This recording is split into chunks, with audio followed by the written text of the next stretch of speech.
You know, we spent all of our pregame show talking about Patrick Mahomes and that bad ankle. You're seeing it on your screen. What bad ankle? Patrick Mahomes exploding for 33 yards on the ground and a rushing touchdown, too. Oh, by the way, he had a great day through the air as the Kansas City Chiefs take one step closer to that one seed in the AFC. It is a 27-19 victory for KC, who now moves to 14-1 on the season. There's been a lot of conversation about them barely winning games. This is one that they win in and played really well. We saw Patrick Mahomes and what he was able to do. Let's talk about it. So we welcome you into our CBS Sports HQ studios. Haley Sutton, happy to be joined by Kanell and Leger Douzable, two of our former NFL guys, going to break down this win for the Kansas City Chiefs. And guys, I want to start right there with Patrick Mahomes because we've said it. He's built different. His preparation is different, and yet we still don't believe him. We still question him. So, Danny, I come to you first. I asked you before what it's like to play with a high ankle sprain. You kind of barely noticed it with Patrick today. There's two things that are going on, and either one could be, likely true. One, he's superhuman. Like he's another world, he's an alien. Or two, maybe it wasn't as bad as we thought. Yeah. Like there's also the chance, or maybe it's probably a combination of both. And he did say that. He said that it was not as bad as the one that he dealt with back in 22. Right, and the pregame assessment I had was if he is playing, like I trust that he's healthy enough to go out there and have the day that he did. Because if there was a risk of hurting it more, I don't think the Chiefs would have had him out there on the field. And I also thought you saw the combination of a team that's already clinched their division, that doesn't really have a chance for that one seed in the Texans, playing against a team at home who desperately wants to have home field and hang on to that number one seed throughout. So I thought that was huge at play in the game. And then I thought, think about when the Kanell injury happened. It was potentially a tie game.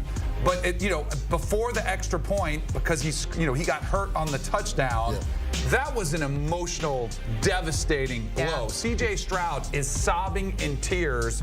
Then you saw the missed extra point, and it just looked like that was a real significant turning point in the game for the Texans, which I don't blame him at all. It's one of his best friends. They're boys. He's seen what he's been through. We were talking a lot about that. It's going on. I just felt like that was a little bit too much to overcome from the Texans, combined from a Chiefs team, which had to have that win to hang on to that one seed. Yeah, the interesting thing after that, the Chiefs decided to go for it on fourth down, and they get stopped, right? They have a short field, and Dalton Schultz drops a pass that hit him right in the hands that essentially would have led points to the Houston Texans. And after that, it seemed like the Chiefs just went into full gear. And we saw the offense that we're accustomed to seeing them. Like, Patrick Mahomes was so efficient. He threw a pass to 8 different receivers. 8 different people caught a pass. So it's not like you could just target in on Hollywood Brown or you could target in on Travis Kelce. He spread the ball around. And to your point about the ankle, right, I think there's something to be said. In the beginning of the game, he had a couple scrambles early, trying to let everybody know, hey, I'm me. I'm him. I'm good. I can go out here and run the ball. And in the first half, Haley, we talked about this. He led them in rushing in the first half. So, like, Patrick Mahomes has dealt with this. He said, like you said, he said it wasn't as bad as what happened 2 years ago. And if he's a guy, again, that has a lot of faith in his head coach, Andy Reid, that has a lot of faith in him, that knows that if he's able to go out there and play, he's going to do that, because we talked about it. They had to win 2 out of the last 3 to solidify that number 1 seed, especially because they don't owe the tiebreaker over the Buffalo Bills. So what a gutsy performance by Patrick Mahomes today. I want to get to that Kanell injury, but before we do, let's put a bow on the Kansas City Chiefs side. Patrick Mahomes finishes the day 28 of 41 with 260. Of course, those 2 touchdowns, one through the air and one on the ground. When we look ahead for the Chiefs, the AFC playoff picture is really what we're focusing on here. How do we feel now that they've got this game? They're looking ahead to the Steelers, Leger, and then they'll wrap up the season with the Broncos. What did you like out of KC that makes you confident that that 1 seed is becoming closer and closer for the Chiefs? I thought they protected a lot better, right? Patrick Mahomes did get sacked earlier in the game, but beside that, he really wasn't touched much. And I love that he showed his mobility, so the ankle injury wasn't maybe as bad as we thought or were led to believe. So I love that I saw this Chiefs offense, who has kind of been abysmal for most of the year. They've been led by their defense. I saw this offense be unstoppable in the second half, and it reminded me of the Patrick Mahomes that can dish the ball and throw it to 8 different, pass catchers, right? That can spread the football around, because they actually didn't run the ball all that well. Now, Kareem Hunt did, but Isaiah Pacheco, since returning from injury, he has not been able to run the ball effectively. So for Patrick Mahomes to put the game on his shoulders and make play after play, pass after pass, uses mobility. There's a lot of confidence if you're that Chiefs offense that maybe you're starting to turn the corner, and maybe bringing Hollywood Brown in has helped this offense, and maybe they can get to the next level. Let's take it a step further here, though, because we have another Kansas City Chiefs game. That's a one-possession game. We know that they have dominated in terms of winning those games.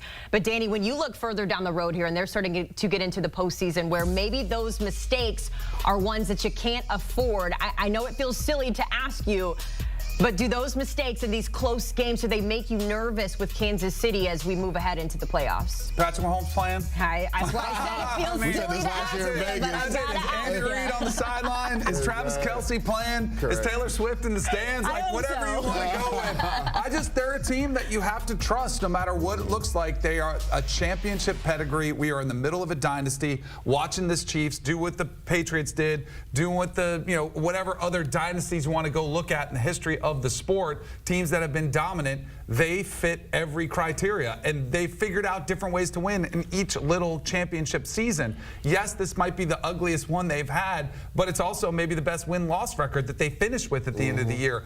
I think this team, the other thing I thought, Haley, that really impressed me was the team elevated. Like, I thought there was more of a sense of urgency. Correct. With Mahomes being hurt. Just everyone else kind of felt more attuned. The offensive line protected a little bit better. Xavier Worthy was back and productive. Maybe Hollywood Brown, the addition of that kind of opens things up. It is all about the Chiefs, and this is why I think the #1 seed does matter. It's all about the seat at the table. They just want a chance in the postseason, and if that table is set up in their backyard, it makes that dinner a lot better for them, and the chances that they finish it with the goal in mind, ultimately in New Orleans, that this is another Super Bowl team. I will add this, right? They had an opportunity to score at the end of the game, but they ran the clock out. So this could have been a 2-score game, and again, to me, this is their most dominant offensive performance that I've seen from the Kansas City Chiefs. Now, if they're able to double down next week versus the Pittsburgh Steelers, look out, everybody. This is a team that you don't want to see because, yes, Haley, they have won a lot of one-score games, which means they're battle-tested. They know how to win the close games, and in the playoffs, it's usually going to be or come down to a one-score game. So if you're battle-tested throughout the season, when those situations happen, you're ready for them. Yeah, it's been like 15, 16, 17 games that they have won when it's one-score games there. So obviously the Chiefs, we just got to have faith. I've learned it. We don't bet against them in this house. Okay, let's pivot to the other side. Obviously the Texans, they're still in the postseason. They've already clinched the division, so no issues there. Danny, we talked about it with Tank Dell and that injury and how it impacted. Leger, from your standpoint, I mean, you could see how immediately the rest of the Texans, that really impacted them emotionally. Yeah. How do you move forward, not only without one of your best playmakers on the field, but it is clear how important he is just to the culture of the locker room? Yeah, I mean, and they've dealt with an injury earlier in the year with Stephon Diggs, right? And that's why Tank Dell was stepping up, because Stephon Diggs went out with a knee injury for the rest of the year as well. But I think the gruesomeness of this injury is really what got the players. You saw Joe Mixon with a towel over his head. C.J. Stroud was obviously distraught. Both of those guys came in the same rookie year, so they're really close friends as well. Matter of fact, Tank Dell was talking to C.J. Stroud throughout the draft, and he said, hey, tell him to come get me. He's like, trust me, I already did. I want you on my team. So you have to love how C.J. Stroud bounced back after that, right? Dalton Schultz really stepped up in that game. And you worried what the mental fortitude of this team was going to be after an injury like that, but they still continued to fight. Now, going forward, right, what is this team is the question mark, right? Because with C.J. Stroud and this offense just hasn't looked as good as it did last year. We see it in spurts, but the consistency of it has not been there. And if the defense isn't dominant like they were last week versus Miami, do they have a chance to win in the first round? That is the big question mark. Who's going to step up? Dalton Schultz stepped up in the second half. He'll be tasked to step up even more, and then they got to get Joe Mixon going again. You know, I think we'll know a lot about this team Christmas Day when they play the Ravens. Because to me, when I look at their schedule, it's kind of like the Dolphins last year.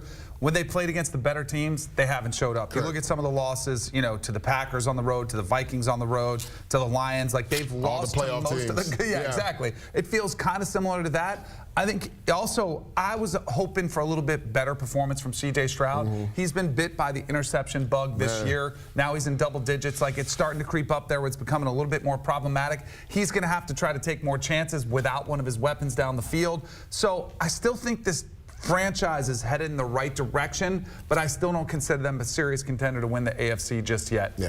Just maybe a couple years off. Yeah. They got to build Texans. things, yeah. All and right. hopefully you see some of the other teams regress, which always does happen. And they got to right? stay Some healthy, teams come too. back Yeah. down to earth. That's what I was going to say. Those Gotta stay injuries, healthy. they're going to have to stay healthy. All right, great stuff, guys. We got to hit a break here, but plenty more to continue to discuss in the NFL. How about this? We've been bragging about the Chiefs and how they've been getting it done in one-possession games. How about teams with outscoring 31 or more points in a game this season? Look who's leading the way. The Kansas City Chiefs, 14-1, without cracking that 31-point mark there. Shows you how dominant they've been in 2024.